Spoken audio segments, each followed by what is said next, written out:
Salam alaikum, bismillahirrahmanirrahim. Donc aujourd'hui, on va corriger l'exercice 4 de notre série. Donc, je commence d'abord par lire l'exercice.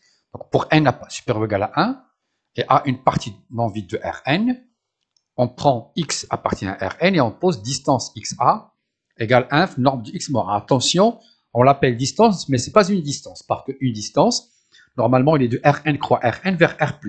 Là, cette application qu'on appelle par abus distance, elle est de Rn croix l'ensemble des parties de Rn, puisque A appartient à l'ensemble, il n'appartient pas à Rn, mais il est inclus dans Rn. Elle est définie par, pourquoi on l'appelle distance tout d'abord? Parce qu'il a quelques propriétés des distances. Donc, notez bien que ce n'est pas une distance. On l'appelle distance par abus. Donc, distance xa égale 1 norme de x moins a appartient à a. C'est-à-dire, je prends l'ensemble des normes de x moins a, x est l'élément choisi, le a, il décrit l'ensemble grand A, et je prends l'inf de ces normes. Bien sûr, il existe. Pourquoi? Parce que c'est positif. On va montrer tout d'abord que distance xa égale 0 si seulement si x appartient à A bar, c'est-à-dire appartient à l'adhérence. Ensuite, on va montrer que, voilà, donc vous voyez qu'il vérifie quelques propriétés de la distance. Distance x, la valeur absolue de distance xa moins distance ya inférieure ou égale à la norme de xy. Voilà une autre propriété. Pour tout xy appartient à Rn. On va montrer aussi, dans le C, distance xa, c'est la distance de x à bar, pour tout x.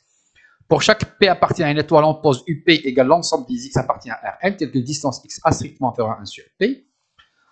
On va montrer que UP est ouvert et que l'intersection de ces éléments-là, c'est A bar. Ensuite, on va montrer que tout ouvert est une réunion dénombrable de fermés. Bon, on commence donc.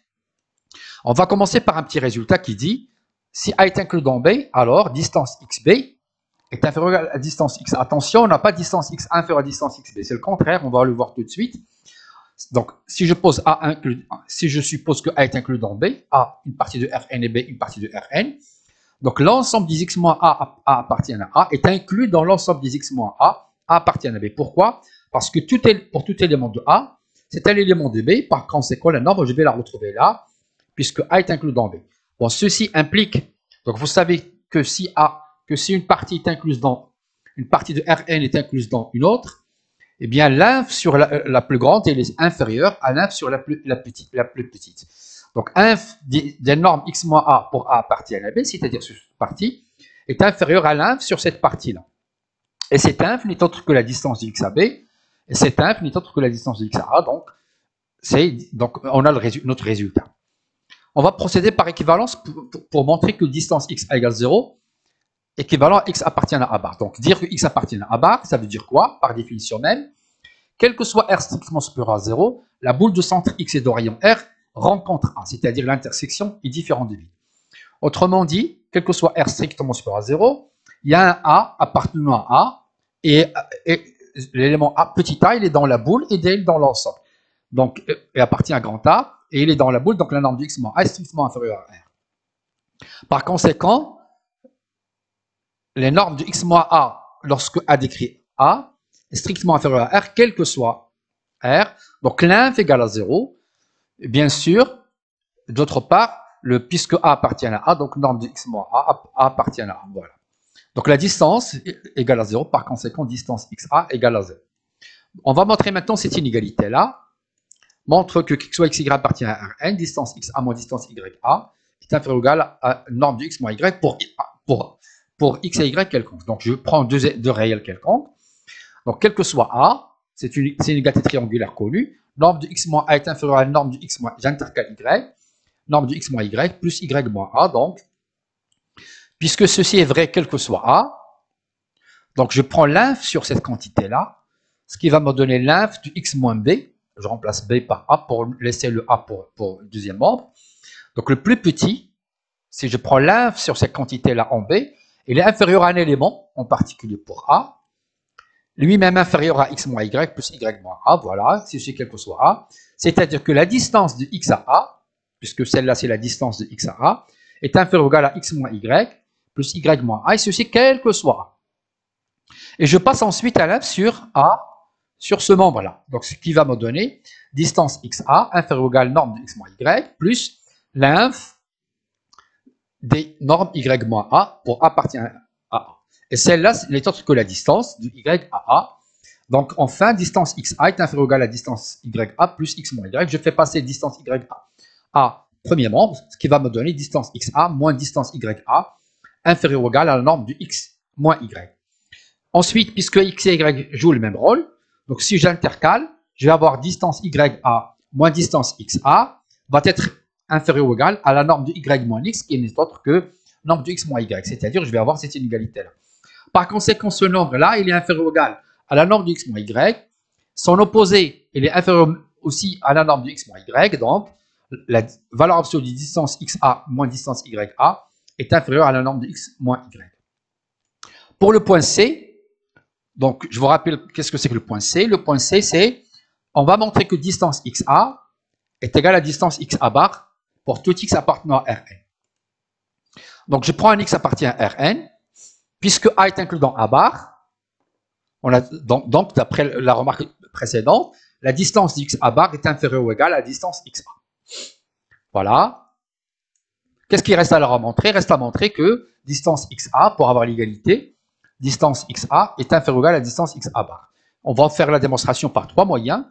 Ceci revient à montrer donc que il suffit de montrer que distance xa est inférieure ou égale à norme de x moins a, quel que soit a appartient à a bar. Pourquoi? Parce que si on arrive à faire ceci, eh bien, distance xa va être inférieure à l'inf pour x moins a, de la norme de x moins a pour a appartient à a bar, qui n'est autre que la distance de x à a bar. Donc, je prends un a appartient à a bar, alors la distance de a à a est égale à 0, d'après a, c'est déjà vu. On a montré que a appartient à a bar si seulement c'est distance a égale à 0, c'est déjà vu, voilà, c'est ce résultat-là. Par suite, distance xa est égale, puisque distance a égale à 0, donc distance xa égale distance xa moins 0, et celle-là est inférieure ou égale, d'après l'inégalité précédente, à la norme de x moins a. En passant à la norme inférieure à droite, donc je passe, ceci est vrai, quel que soit a appartient à a bar, je passe à la norme inf, autrement dit, distance xa est inférieure ou égale à l'inf, norme x moins a pour a appartient à a bar, et cette inf n'est autre que la distance de x à a bar. Donc on est arrivé à montrer que distance de x à a est inférieure ou égale à la distance de x à a bar, c'est-à-dire ce qu'on cherche, ce qui va nous donner l'inégalité, l'égalité souhaitée. La deuxième démonstration, toujours on va montrer que distance xa est inférieure ou égale à norme de x moins a, qui soit a appartient à a bar. Donc je prends là encore un a appartient à a bar, puisque a appartient à a bar, donc a appartient à l'adhérence. A appartient à l'adhérence, ça veut dire que qu'il soit R, donc là que je prends là pour epsilon, qu'il soit epsilon strictement supérieur à 0, la boule de centre A et de rayon epsilon, intersectée avec A, est différente du vide. Autrement dit, il y a un B qui appartient à A, en même temps, elle est dans la boule de centre A et de rayon epsilon, autrement dit, la norme de A moins B est strictement inférieure à epsilon. Donc, distance xa est inférieure à la norme de x moins b, inférieure ou égale à elle-même. Pourquoi? Parce que b appartient à A. Pourquoi cette inégalité? Parce que b est inférieur à A. Là, c'est l'inf sur les A qui sont dans grand A, et le b, il est dans A, donc cette quantité elle est supérieure à celle-là. J'utilise l'inégalité triangulaire. X moins b, en intercalant le A, est inférieur ou égal à la norme de x moins A plus A moins B. X moins A, je la reprends, et la norme de A moins B, puisque B appartient à la boule de centre A et de rayon epsilon, il vérifie cette inégalité, donc celle-là, je la majeure par epsilon. Par suite, on a distance xa est inférieure ou égale à la norme de x moins A plus epsilon, et ceci, quel que soit A appartenant à A bar. Et je passe à l'inf sur A appartenant à A bar, donc distance x inférieure ou égale à l'inf norme x moins A pour A appartient à A bar. Cette quantité n'est autre que la distance de x à A bar plus epsilon. Ceci est vrai quel que soit epsilon, c'est des choses que vous avez vues sûrement en première année. Donc, puisque on a cette inégalité, quel que soit epsilon strictement supérieur à 0, donc la distance de x à A est inférieure ou égale à la distance de x à bar plus l'inf sur les epsilons qui sont strictement supérieurs à 0, bien sûr. L'inf des epsilons qui sont strictement supérieurs à 0 n'est autre que 0. Donc, voilà pour la deuxième technique. La troisième technique, toujours pour cette question, supposons que distance de x à A bar est strictement inférieure à distance de x à A. Donc, je vais prendre alpha égale distance xa moins distance xa bar qui est strictement positive divisé par 3. C'est-à-dire cette distance, la différence entre ces deux valeurs positives, divisé par 3. Alors, alpha est strictement supérieur à 0, bien sûr, parce que distance xa moins distance xa bar est strictement supérieur à 0. On a d'après la caractérisation de la borne inférieure de alpha, donc il existe a bar tel que la distance de x à a bar est inférieure ou égale à la norme de x moins a. Pourquoi? Parce que là, c'est la distance de x à a bar, c'est-à-dire l'inf sur les éléments de a bar. Et là, le a appartient à a bar, donc il est inférieur ou égal, une valeur est inférieure à l'inf.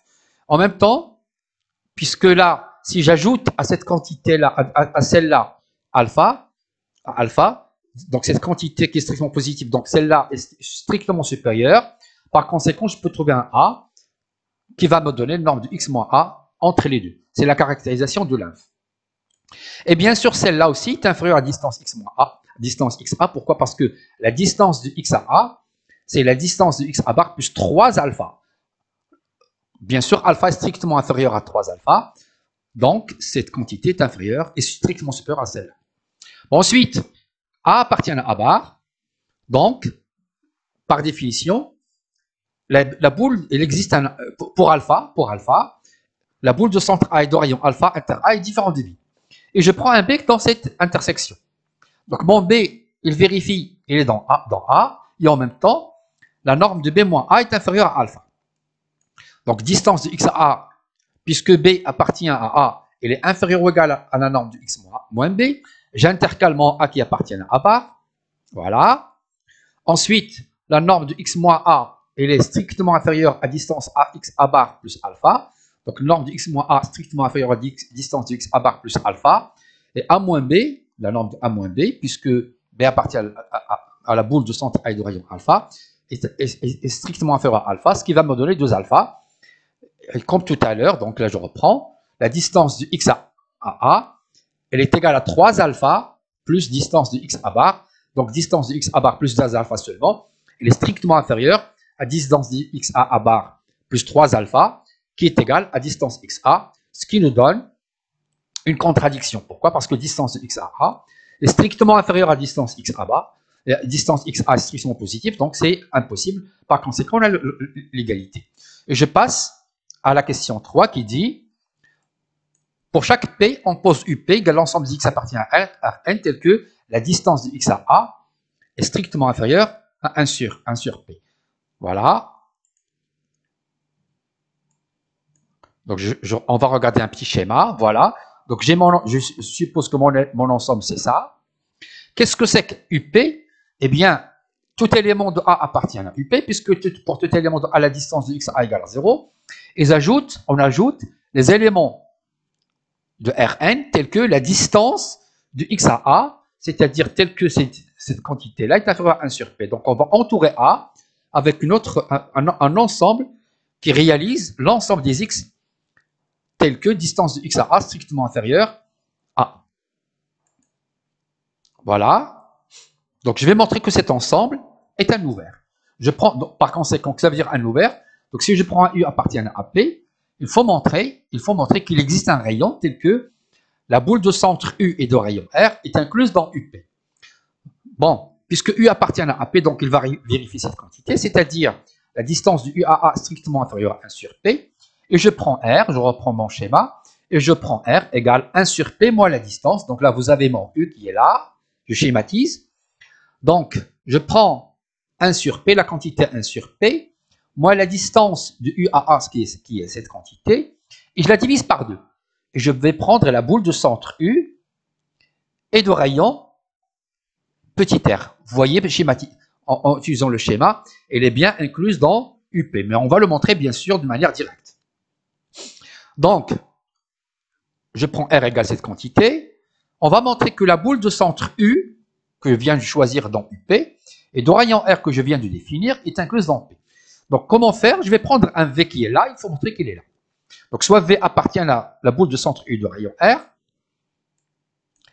Donc, il existe A, appartient à A, tel que distance, là c'est la caractérisation de la norme inf, la distance de U plus A, si je lui ajoute R qui est strictement positif, je peux avoir un A qui est dans A, qui est dans grand A, tel que la distance de U à A est inférieure ou égale à la norme de U moins A plus strictement inférieure à la distance de UA plus R. C'est la caractérisation de la borne inf.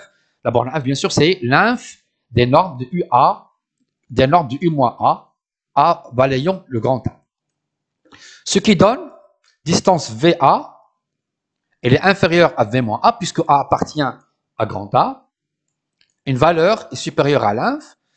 Et là, j'utilise l'inégalité triangulaire. Donc, la norme de V moins A est inférieure à la norme de V moins U plus la norme de U moins A. V moins U, puisque V appartient à la boule de centre U et des rayons R, elle est strictement inférieure à R. Et U moins A est inférieure à distance de UA plus R, voilà. Ce qui me donne distance U. Donc là, c'est distance UAA plus 2R. Et qu'est-ce que c'est que R? Bien sûr, R, c'est 1 sur P, c'est 2R plus distance UA. Donc, distance UA plus 2R, c'est 1 sur P. Autrement dit, la distance de V à A, elle est strictement inférieure à 1 sur P. Donc, si distance de V à A est strictement inférieure à 1 sur P, donc c'est-à-dire que V vérifie cette inégalité, autrement dit, V appartient à UP, autrement dit, donc ceci pour tout élément de la boule, autrement dit, la boule toute entière est incluse dans UP, ce qui termine le fait que UP est un ensemble ouvert. Voilà.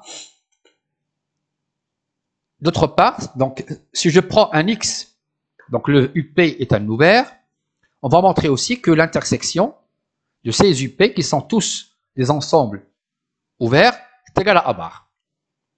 Donc, si je prends un X qui appartient à leur intersection, alors il est dans chaque, quel que soit P, distance X à A est strictement inférieure à 1 sur P, ce qui veut dire que distance de X à A égale à 0.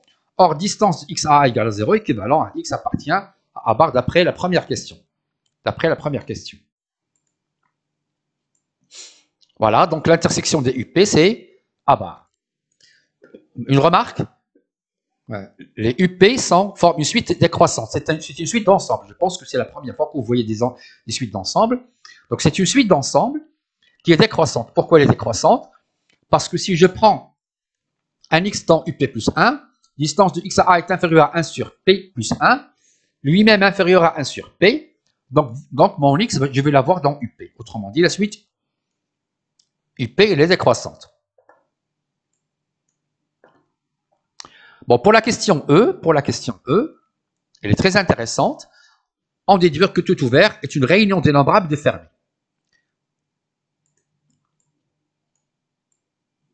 On rappelle tout d'abord qu'est-ce qu'un ensemble dénombrable. On dit qu'un ensemble est dénombrable si et seulement si il existe une bijection entre N et A. Donc, je prends un ouvert de Rn. Il faut montrer que c'est une réunion de fermés. Donc, je prends son complémentaire qui est fermé. Donc, puisque c'est un fermé, donc son adhérent, c'est lui-même, d'après la question. La question démontre alors, puisque c'est un fermé, donc OC bar égale le complémentaire de O, c'est l'intersection de UP pour cet ensemble. Si je remplace OA par cet ensemble. C'est la question qu'on vient de traiter. Aussi, on a montré que ces ensembles-là sont des ouverts et que, donc si je passe au complémentaire sur cette quantité-là, complémentaire de OCCO, l'intersection va être remplacée par la réunion, c'est des choses que vous connaissez très bien. Donc, le complémentaire de la réunion des UP, c'est la réunion des complémentaires de UP. Donc, c'est la réunion des complémentaires de ces ensembles. Voilà, qui est une réunion dénombrable d'ensemble fermé. Donc là, il n'y a pas le C, puisque le complémentaire, c'est supérieur ou égal, il n'y a pas le C. Donc, donc cet ensemble-là est un fermé, puisque son complémentaire, strictement inférieur, est un fermé. Voilà, donc tout ouvert est une réunion dénombrable d'ensemble fermé, et tout fermé est une intersection dénombrable d'ouverts. C'est déjà vu. Voilà ce qui termine cette séance.